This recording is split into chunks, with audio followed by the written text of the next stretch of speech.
Good morning, everyone. My name is Michele and welcome to today's question of the day. We are in the process of a video series about the process of making life changes.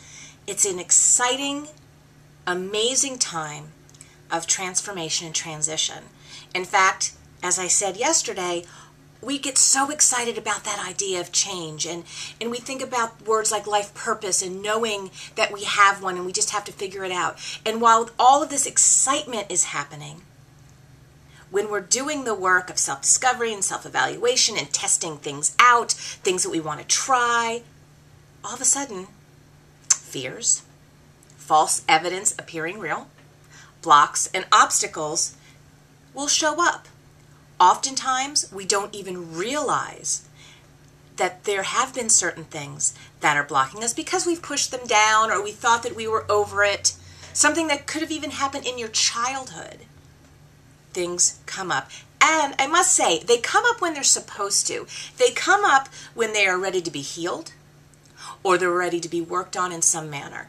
And oftentimes, we need to realize that these fears and blocks and obstacles, see them as an onion. An onion has many layers.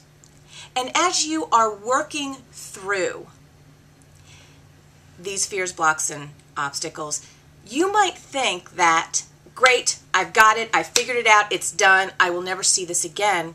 In reality, it might have just been one layer. And that's fantastic, and that should be celebrated. But do not get discouraged if a new layer arises saying, here I am, now it's time to deal with me. And please remember, these fears, blocks, and obstacles are showing up for a reason. It's important to honor them and to show compassion, to be gentle with ourselves, because by doing that, you're not validating. You're just saying, hey, you know what? It's time for me to figure out why this is coming up and why this is coming up now. Yesterday, I asked the question, what particular life pattern or habit has been challenging for you to get released from? Today's question is, how will you benefit by changing a negative life pattern or this negative life habit?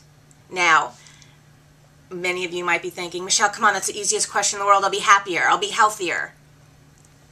There's usually a lot more to it than that if you take the time to dig in. As I mentioned, many times when I ask people, what is that one challenge, that one life pattern, that one life habit that is just a challenge, I get thrown it back at me 10. And of course, when looking at those 10 in a list, there is a common theme. There is one common denominator.